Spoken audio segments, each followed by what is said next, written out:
again, last week we said we need, for a historical event to have credibility, we need uh, eyewitnesses, the more the better, documented in real time, and then a credible transmission system. And we examined last week the beginnings of most of the world's religions with what we call the angel approach. That, there's a small group of people or one individual that claims a visit from a divine messenger.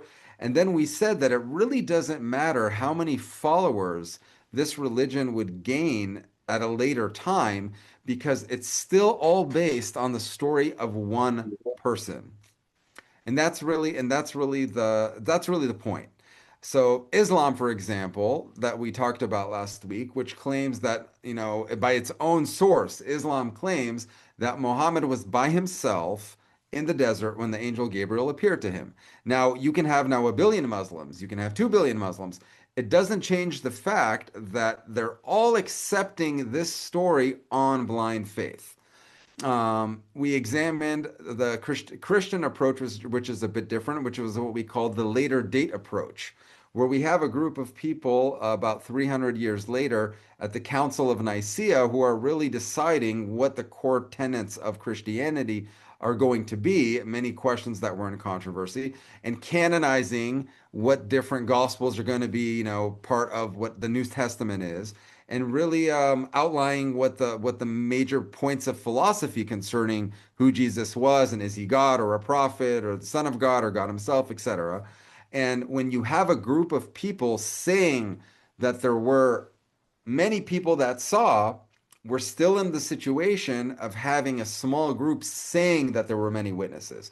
So it's similar to the angel approach, though it is a bit different in the fact of the way it's being utilized and applied. But the bottom line is when there's a few that say many saw, the testimony is still of a few. Then what we did is we applied these same tests to Judaism, and we saw that Judaism's story is completely different. Rather than a private revelation, we're talking about a public revelation in front of millions of people. And how the Torah talks about, and the language in Exodus, in the book of Exodus, the language in the book of Deuteronomy is actually talking and towards the people. It's actually constantly stating that you saw the miracles that you saw the thunder and the flames and the voice speaking to you from the mountain. And the Torah repeats this many, many times that you were participants in this grand dramatic event. And that's really the big difference here because the liar can say, I saw, but the liar can't say, you saw. Right? Because the liar can come and say, I was by myself and, the angel appeared to me, and you've got to now, there's no way to prove or disprove this claim because he's conveniently by himself. But the liar can never come to you and say, hey, everybody, guess what? We have to keep these commandments because all of you just saw this grand big event happen and God spoke with you. And they'd say, nope, that actually didn't happen. And he would be refuting his claim to prophecy with his own statements. So the other option we had was would it be possible for somebody to insert a story like the revelation at Sinai at a later point in time into Jewish history? And from what we reviewed with a couple different components, such as the national memory problem, the uncelebrated celebrity dilemma, I'm not going to get into all of this because this was last week's lecture. Whoever's missed it can go online and see it at the Noahide Academy, can review all the different points. But the difficulty of inserting such a story into a national consciousness of people who are part of a family unit. We're supposed to all know about this grand revelation, and to say that it was lost and somehow reappeared is a very, very monumental task that does not seem possible from everything that we examined. So this was really all focused on on component number one, which is the in-person witnesses, the more the better. Now the question really becomes, okay, so let's say this happened. In order for us to be sure, we need a credible transmission system, that there wasn't some type of broken telephone and chain along the way where anybody could have inserted whatever parts that they wanted. And I want to examine this transmission system through a parable called the Holocaust parable. And this is an exploration of how collective memory, systematic documentation, and ritual preservation can safeguard historical truth across generations and what this teaches us about the transmission of the Torah. So, without further ado, let's start looking at this parable and getting into really the core of today's lecture. So, I'm sure you're all aware of and you've heard of this phenomenon of Holocaust denial. Now, we still have living survivors that were part of these horrible events that occurred in Nazi Germany in the early 1940s, late 1930s and early 1940s till the middle of the 1940s.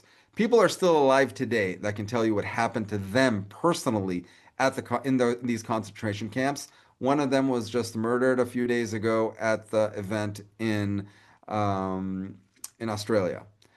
So even with people that are alive today that were there are still people these days that are denying the Holocaust, even in this day and time.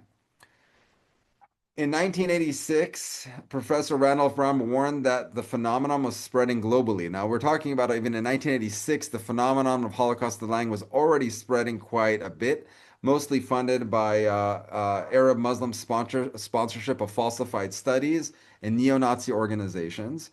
And there was even a PhD awarded based on a thesis that was denying the Holocaust in the University of Nantes in France.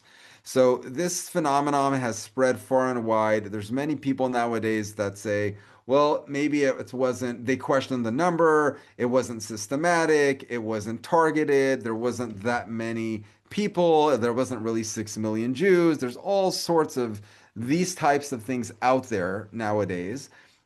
And there are, of course, cultures that fight back against this. In Germany, for example, it is against the law. It's a criminal statute to deny the Holocaust. But this phenomenon is spread far and wide today, while there are still survivors that were themselves in the camps. Now, I want to ask you guys, and more than that, sometimes it's not even intentional. Just the fact that, a new study in the year 2020 came out just to show that and this is in the United States, a 50-state survey asking, I think it's mostly millennials and Gen Z that were part of this survey. And just the fact that they didn't know almost anything about the Holocaust was astounding. 63% of those in this study didn't even know that 6 million Jews were killed. Over 50% of those polled thought that it was under 2 million people, and 48% could not name the name of one concentration camp. So this not even being intentional, this is just from ignorance, from pure ignorance. We see what can happen in a short span of time when these events are historically relatively not so long ago. So the question really becomes, what would happen 300 years from now? If we're already in this state today, when there are people alive that were there, and there's people that are denying the Holocaust today, there's people with PhDs that are denying it, they have all these different arguments about, what happened exactly and what didn't.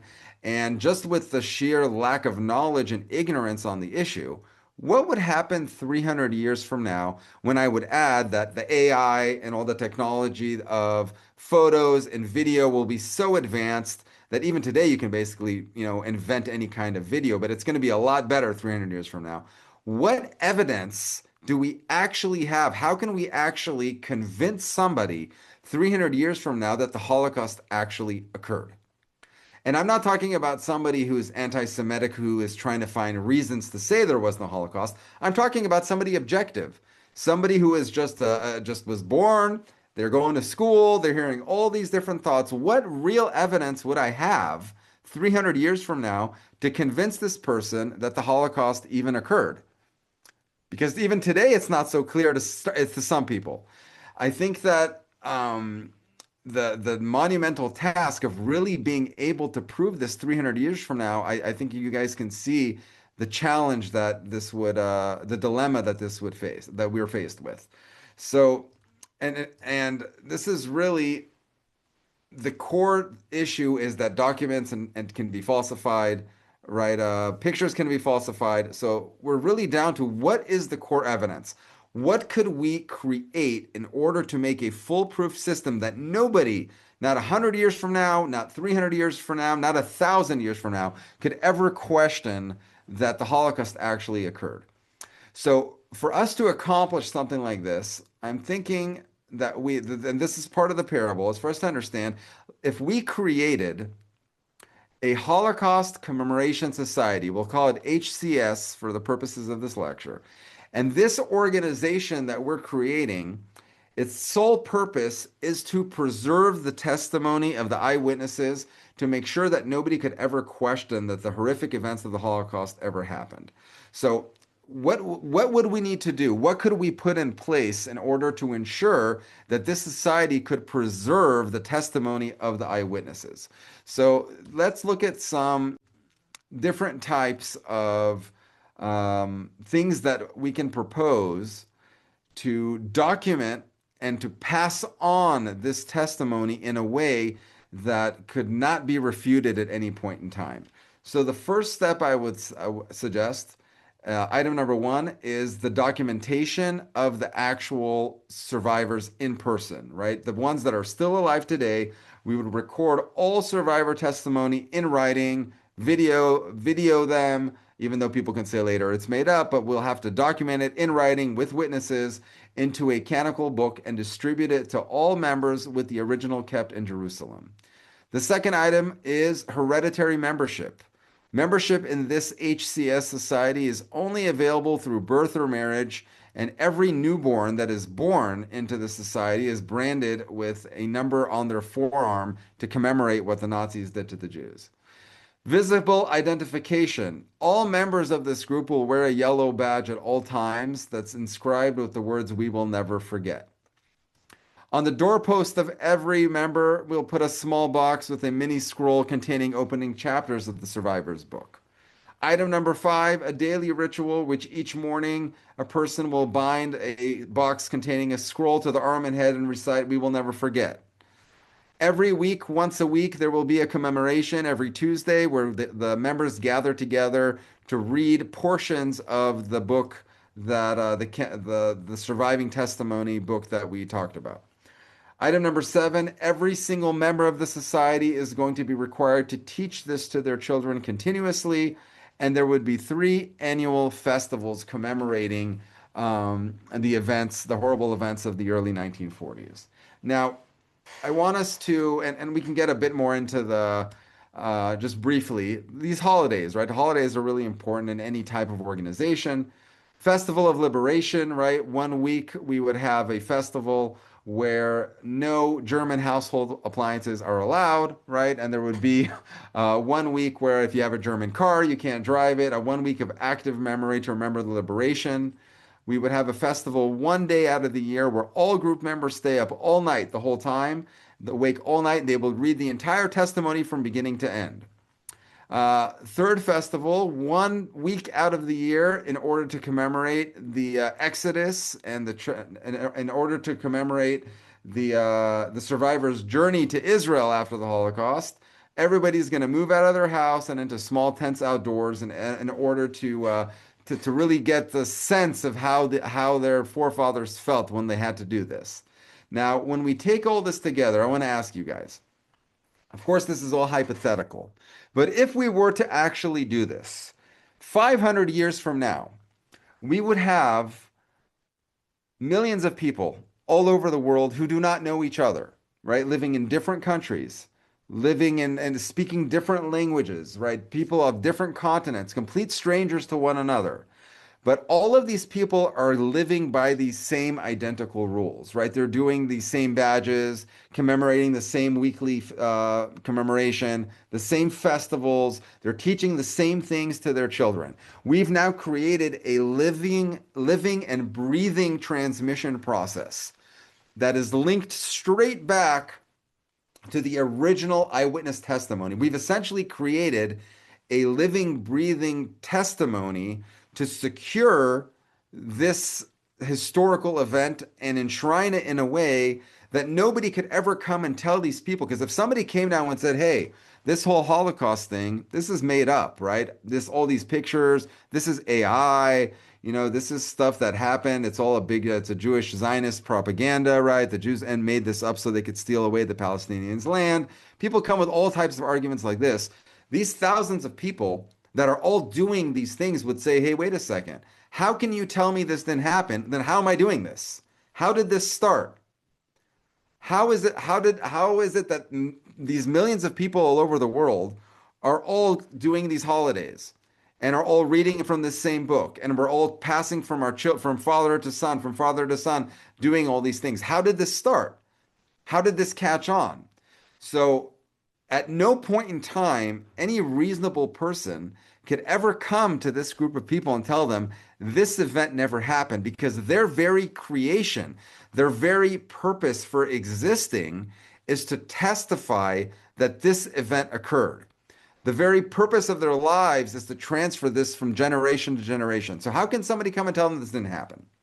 So this is exactly, my friends, what the Torah has done and instructed the Jews to do. The hypothetical Holocaust Commemoration Society's transmission process is identical to that of the Torah's.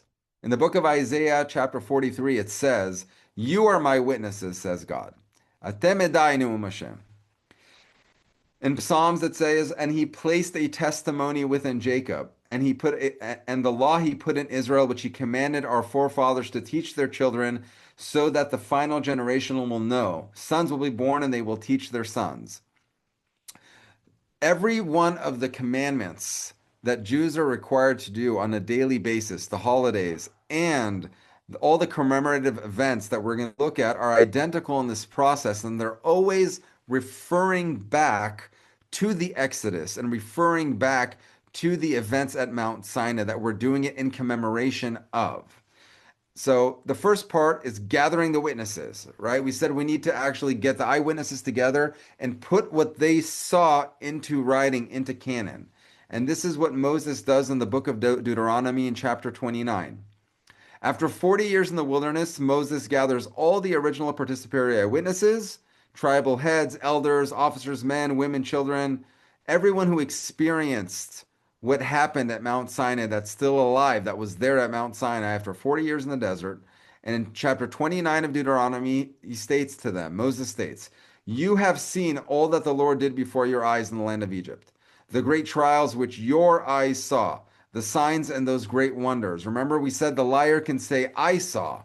He can't say, "You saw." And then Moses, in the book of Exodus, we see how God has commanded him to write everything down. Quote, "Write these words for yourself, for according to these words I have sealed a covenant with you in Israel." And in the book of Deuteronomy chapter 4, we see that Moses delivers the completed Torah to the priests and elders with an explicit prohibition against altering it. "You shall not add to the word that I command you, nor shall you subtract from it." This will become a lot more important when we talk about in later lectures about Christianity and Islam and the significance of not adding or subtracting from the written Torah. The Torah has a prohibition against intermarriage, right? The Jews are not allowed to intermarry with non-Jews. First and foremost, for this very specific purpose of continuing this tradition. In Deuteronomy chapter 7, "You shall not intermarry with them. You shall not give your daughter to his son. You shall not take his daughter for your son." The mark of the covenant. Every Jew in the 8th day of his life has a mark put onto his body to remind him of the covenant with circumcision. The daily garment that we talked about, right? The tzitzit. And now pay attention that every single one of these items is continually referring back to the Exodus and referring back to the revelation at Sinai, right? And Numbers chapter 15, "Make themselves fringes on the corners of their garments. You may see it and remember all the commandments of God."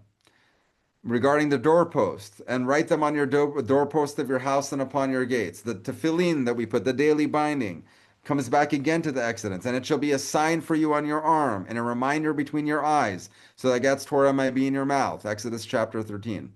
So we see that the Torah has really built in this exact system of transmission for in order for to solve this very issue, to solve this issue of what we call broken telephone, so that nobody at any point in time can come and say, look, you're telling me this story that millions of people witnessed, this event at Mount Sinai. Now, okay, I understand that saying that a revelation to tell a lie of this magnitude, that millions of people saw something, that's a big lie to tell. Even if I agree that this happened, how do I know that what we're doing today has anything to do with what they experienced? I mean, this has been thousands of years. Maybe people changed things. Maybe rabbis interpreted things differently. Maybe what was really said by God was lost in the generations, and mankind have, twisted things to make it more, convenient for them. All types of arguments like this. The Torah anticipates this very argument. And that's why the entire system is set up in the same foolproof way that we talked about in the HCS commemoration. In order that nobody, because now what we have is we have millions of people that don't know each other, that have been doing this from across the globes. And we're going to see this a bit more in detail with how things panned out when Jews came back to Israel in 1948 and what they brought with them. A brief touch on just the holidays. I mean, you guys really get the point in this comparison, so I don't need to keep going with all of the different things. I just really want to point out that the Torah is constantly talking about, with all the holidays especially, commemorating the Exodus from Egypt. Regarding Passover, it says you shall eat matzos, right? So that you will remember the day of your departure from the land of Egypt all the days of your life. Now, let me ask you, when was the first time that Jews started eating matzahs? How do you get a group of people to start eating, take all of the bread out of their home, and whoever knows the rules, the halacha with these issues knows that this is very, very stringent. I mean, people are very, very, very on top of these laws. Their house is spick and span 2 weeks before Passover. Any kind of bread products are completely removed from the home. It's a very intensive process. And then baking matzahs has a lot of very stringent rules. When did this start? Did a bunch of people just suddenly go crazy out of nowhere and started doing these things? How did we get everybody to start following all these rules scrupulously when it's said in the Torah that this is to remind us of our departure from Egypt? If there was a generation that, just out of nowhere, somebody tried to make this up and install this in their history, they'd say, wait a second, nobody ever told us about the Exodus. I never heard about us being in Egypt. Why should I start doing this? How would this even start? Same thing with the Shavuot festival. Again, it comes back to remembering that you were a slave in Egypt, Deuteronomy chapter 16. The Sukkot festival. You shall dwell in huts for 7 days, so that your generations will know that I caused the children of Israel to dwell in huts when I took them out of Egypt. When we see Jews today building a sukkah and moving out of their home, and essentially living in this hut for 7 days, in order to remind us all, this is actually what happened historically. When was this first sukkah built? When did these people just get up one day and start doing this? This is what the Torah has essentially created, this foolproof system, so that if anybody comes at any point in time and starts telling us, hey, look, this is all nonsense, this is made up stories, we can say, wait a second, but how are we doing this? I'm the witness. The very fact that I am doing these things, that I have a mezuzah on my house, that I'm putting tefillin, that I'm keeping these holidays, they could not have started unless it happened the way it said in the book that it happened. Why? Again, because now we're going back to the first part. The first part was that the Torah itself does not talk about a private revelation. We are not accepting Moses' word that he was alone in the desert, right? We already talked about the burning bush, how when Moses was by himself with God at the burning bush, and God told him, go take the Israelites out of Egypt, Moses said, they're not going to believe me. Because the story of me being by myself in the desert is not credible. They're not going to believe me. They're going to say, and God didn't appear to you. So, and Hashem agrees with him. And Hashem tells him that the way they will know that I have sent you is that when you take the people out of Egypt, you will serve God on this mountain. And I refer you guys back to the last lecture where we went into that in detail. So even Hashem says, for something like this to be binding, there needs to be a public national revelation. And the language of the Torah is always focused on everybody. You all saw. So when the book tells you you all saw, and we see that all everybody is doing these things, for somebody to come and say this never happened, the burden of proof now needs to be on them. They need to explain, how did all this start? How is it possible that everybody just started doing all these things? That's really the monumental task. And that's why I started out last week's lecture by saying that from a technical standpoint, the the divine indications part 3 is the strongest evidence, similar to how we would have evidence presented in court, because it's not based on inductions or deductions. It's based on credible eyewitness testimony and the transfer from generation to generation, just like we have with any other documented historical event. Um, of course, the one of the most important mitzvahs in the Torah is the teaching of the Torah, which the Jews have followed scrupulously. And I don't think we need to dwell anymore on on the different commandments and how they are relevant to the HCS. But what I do want to focus on is what happened in 1948 when Jews from all over the world, after almost a 2,000-year diaspora, came back to the land of Israel. We had Jews from Europe, from Africa, from Yemen, from the Far East, people separated by millennia from each other in time frames when there was no Zoom, there was no way for us to have lectures where I can be here in Bet Shemesh, close to Jerusalem, and Leo is, I think, in Missouri or Michigan, right? In Michigan, Leo, right? And we have Benny's in Florida. They didn't have any way to have this type of communication where everybody's seeing each other. We're talking about time frames where there was no technology. It would take you months and months to sail across, from Europe to sail across the Americas.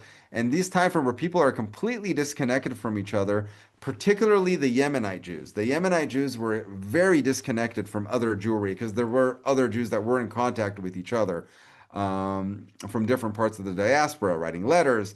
But the Yemenite Jews were really isolated. And when the Jewish nation came back, and we see that they maintain these laws and commandments in a way that's extraordinary and unparalleled.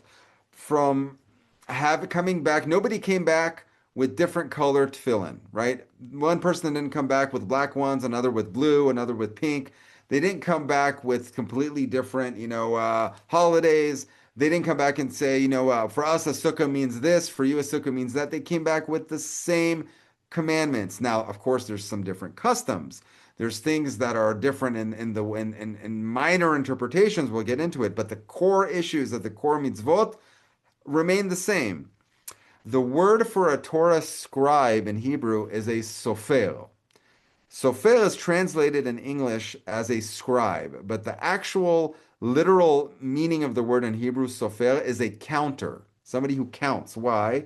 Because the scrupulousness of how they wrote the Torah, counting every single letter, making sure that the Torah scroll is identical. The Torah scrolls from Europe and from Yemen and from Morocco that came are the same exact 5 books of Moses with little to no differences. There's 6 minor differences between one Yemenite version that doesn't change the meaning of the word. It includes a vav, which is a letter that can be written with or without, and these questions have already been resolved within the Jewish community of which is correct and which isn't. But if you think about it, from the translation into English, for example, of the 5 books of Moses, how many different types of English translations do you have today, with variations in spelling, with variations of different words of how they're used, different contexts? You probably have thousands of different types of prints today that have mild variations between them of the Old Testament. But the original Hebrew Old Testament has no variations in its original Hebrew form, except for these 6 minor vav differences that I said has already been resolved. Today, the modern Torah is the same Torah across all Jewry in all the world, that's read every week. And if any of you have ever been to a Jewish synagogue on Saturday when they read the Torah, you would know that there is somebody that the whole congregation is usually following along with the person who's reading. And if he makes the slightest mistake, they jump all over him. There's people that they come to synagogue just for this. There's always one or two guys, especially in a Moroccan synagogue, that they're sitting there with the book and they just want the guy who's reading to make a mistake so they can jump all over him. So this is the amazing detail to which the Jews have hung on to these commandments. Um, and if you guys recall the prophecy chapter that we talked about, in that chapter we talked about how the Torah, the prophets also prophesied that the Torah would never be lost from Israel, despite the diaspora, despite being the persecution, despite all of the things that we saw in the prophecy chapter lecture, to come back with all of these commandments and the Torah intact is really just a monumental task. It's really an open miracle for anybody to see. Um, so let's ask ourselves why this transmission system works, right? For example, in a Western society today, holidays like Thanksgiving and Independence Day, they commemorate things that happened. Would it be possible for us to have a holiday that is in the United States, like Thanksgiving, that didn't commemorating something that actually never happened? Imagine if today President Trump would declare that we're starting to commemorate a holiday to honor the day that extraterrestrials landed in Washington. This would be a meme and a joke on social media, and it would fizzle out, and nobody would actually implement this. Why? Because as far as I know, to this day, we still haven't been visited by ET, right? There's still no big event. There's people that claim there's UFOs. They always saw pictures. I always wonder with all these UFO stories, with all these very, very good cameras that we have everywhere in the world, how come whenever there's a UFO story, why is it always this really bad black and white picture with little like tic tacs that you see from a plane, right? We have HD of everything, right? But only it's the UFOs for some reason. It's always very poor camera quality of some event that somebody saw somewhere. So I don't know. There isn't. It's really not the point. But my point is if today there was a holiday declaring that we are starting to have a commemoration every year, UFO Day, where the aliens landed, would anybody start keeping this holiday? And the answer is absolutely not. So the next question you might be thinking of and asking is, where does Christianity and Islam fit into all this? Because many other religions also have holidays, right? I mean, does that mean that what happened? I mean, Christianity commemorates different things that happened in Jesus' life, when he was born, when it said that when Jesus rose. So does the fact that Christians celebrate an Easter that Jesus rose, right, from the it's not really the grave, it's from he was in a cave, right? That there's a couple different varying stories in the New Testament, but the idea he has risen, which is from Easter. Christians believe this and they celebrate it every year. Does that mean that this is a testimony to it actually happening? Because according to everything we just said, this couldn't have started, right, unless people actually saw this, right, and continued it. So this is where I want to take everybody back to what we said in the first lecture of a chain is only as strong as its weakest link. Remember the difference between the angel approach and the later date approach. The fact that we have millions or billions of people that are continuing on a tradition, all that they are testifying to is that they believe what their forefathers believed. And what did their forefathers believe according to their own testimony? For example, with Islam, what did they believe? That they took his story on blind faith, right? The Quran itself testified that Muhammad was alone. So now it doesn't matter how many people come later and are doing these holidays and commemorating these events, they're all saying we believe his story. Same with Christianity and the later date approach. These holidays are commemorating that they believe and accept that what the different gospels were formed in the Council of Nicaea, that we are accepting these traditions that a few canonized, we are accepting their word that many saw. The night and day difference in Judaism is that we are commemorating what the Torah says that you saw, that millions of people saw. This, it sounds like it's semantics, but the difference is really that of night and day. We are transferring the direct participatory testimony of the eyewitnesses at Mount Sinai, as opposed to other religions that have holidays that are commemorating that their forefathers essentially believed that initial messenger's story of one or two or a few people. And David Ben-Gurion, the first prime minister of Israel, echoed this in 1948 when he addressed the UN. A full quote appears in my book. You guys can read the whole address in there.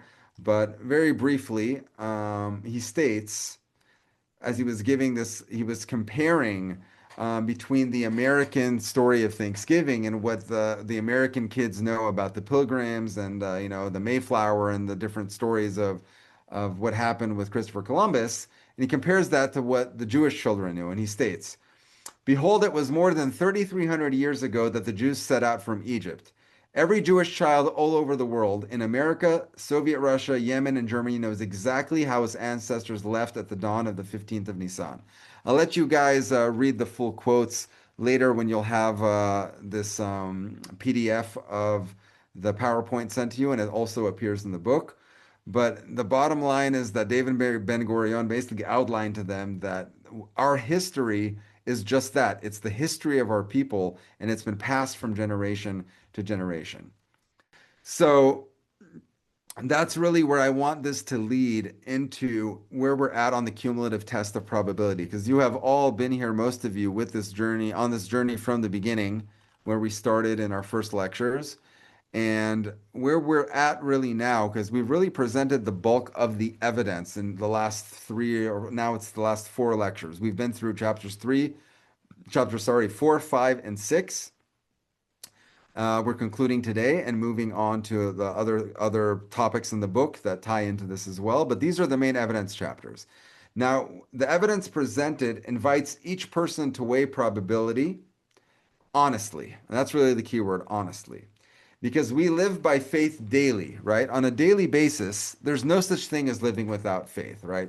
When you're in your car and the light turns green and you hit the gas pedal, there's a lot of faith involved. Why? First and foremost, you're assuming that the lights were programmed correctly. Second, you're assuming that the cars that are coming from the other direction, that they're also paying attention to the lights.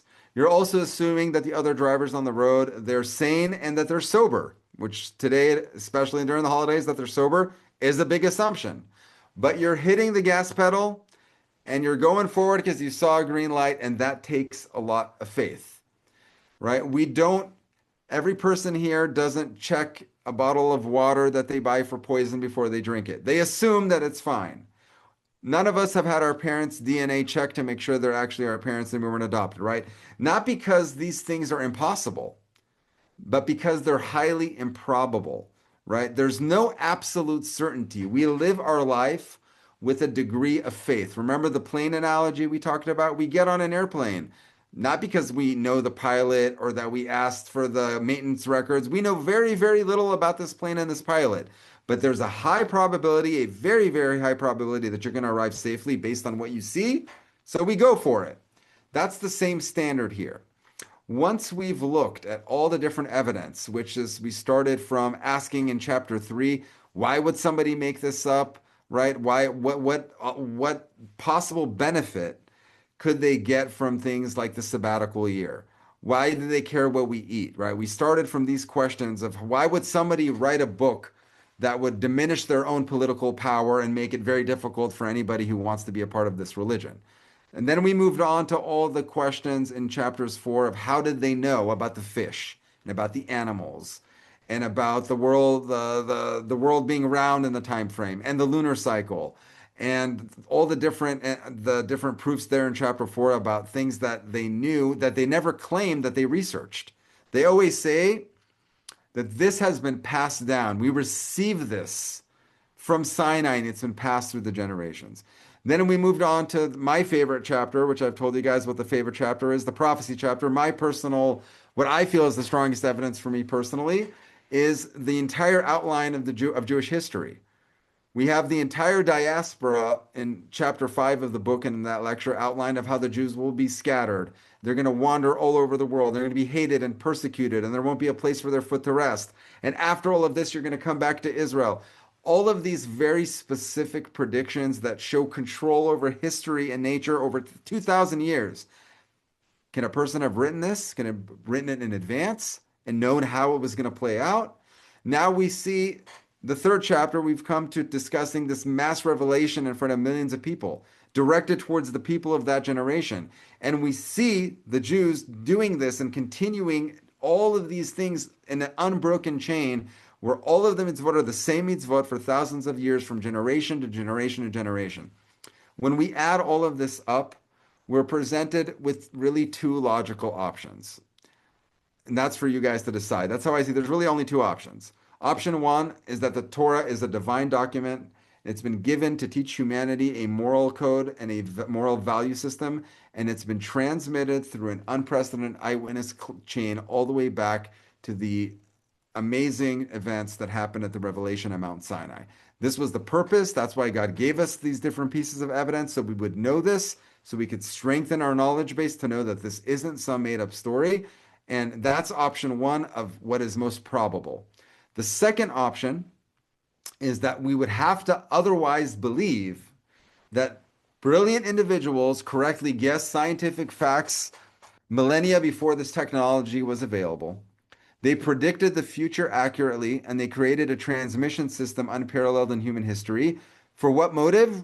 We don't know, either for a selfish motive or for some other unknown motive. And now it's for us to decide what's more reasonable, because the information is here, right? The facts are here. History is before us. What the Jews went through in the diaspora is before us. What was written and when it was written, we clearly outlined in the previous lectures of all the different facts about the animals and all nature and all the things that they knew. All of this is now, the evidence is before us. And we have to decide what is more probable, what is more likely. Now, like I said, nothing is 100% certain, but when we apply the same standard, I believe that the weight of the evidence becomes compelling.